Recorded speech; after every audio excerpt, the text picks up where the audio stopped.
nous entamons une nouvelle phase, en fait, une nouvelle étape qui sera dédiée à la reprise de l'activité économique sous la vision éclairée de Sa Majesté le roi Mohammed VI, que Dieu l'assiste. Et je tiens aussi à saluer tout l'effort qui a été déployé par l'ensemble des acteurs pendant cette phase d'urgence, qui a pu apporter un certain nombre d'éléments de réponse clairs et immédiates aux préoccupations des Marocains d'ordre sanitaire, social et économique aussi. Évidemment, lorsqu'on pose la question quelles sont les conditions de relance ou de redémarrage, on est en train de parler d'une transition qui s'avère plus ou moins pas évidente et qui mérite beaucoup d'attention, plus que la phase de confinement, qui est celle de la phase de déconfinement. Au-delà de la nécessité d'apporter des réponses à cette phase transitoire ou là des réponses transitoires pour relancer l'activité dans le secteur, Mmh. cette crise nous a donné l'opportunité de revoir nos paradigmes structurels constituant la politique et notamment la politique de l'habitat.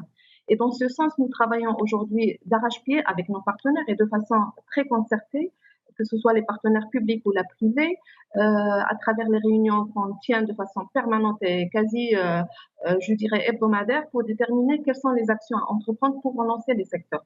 Il est important aussi de rappeler que la crise a impacté les capacités des ménages à acquérir un logement aujourd'hui et nous travaillons aussi d'arrache-pied pour permettre d'assurer la résilience de ce secteur et d'apporter des réponses urgentes à la population qui voudrait bien sûr continuer dans son acte d'acquisition d'un bien et qui voudrait aussi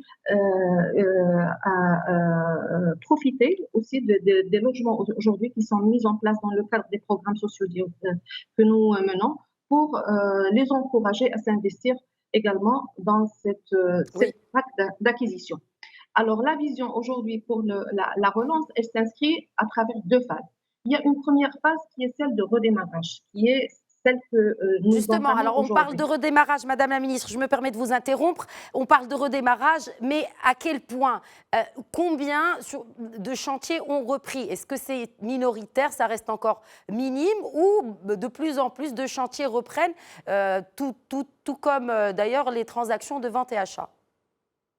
En fait, pour la reprise des chantiers, aujourd'hui, les chantiers reprennent, mais à travers un plan d'action de déconfinement qui est structuré, qui est progressif et surtout sécurisé. Pour vous dire peut-être un chiffre, aujourd'hui, on n'a pas de chiffre exact, mais par rapport au programme que nous menons à travers notre acteur public, qui est la société Al-Amran, ou l'opérateur public, aujourd'hui, sur les 600 chantiers, on peut dire qu'il y a 20 à 30% qui sont aujourd'hui déjà actifs et Mhm. que l'avancement de l'ouverture de ce chantier sera fait de façon progressive, sécurisée, pour effectivement essayer de respecter les mesures sanitaires que nous avons mis au niveau du guide qui a été concerté avec l'ensemble des professionnels. Et Très donc bien. cette reprise aujourd'hui est déclinée en plans d'action territoriaux, c'est-à-dire qu'on a effectué des réunions avec l'ensemble des acteurs, que ce soit les professionnels publics ou la privée, pour voir au niveau de chaque territoire qui sont les chantiers qu'on peut démarrer dès demain et avec quelle fréquence on va aller jusqu'à arriver à une vitesse de croisière qui est effectivement la phase de relance proprement dite.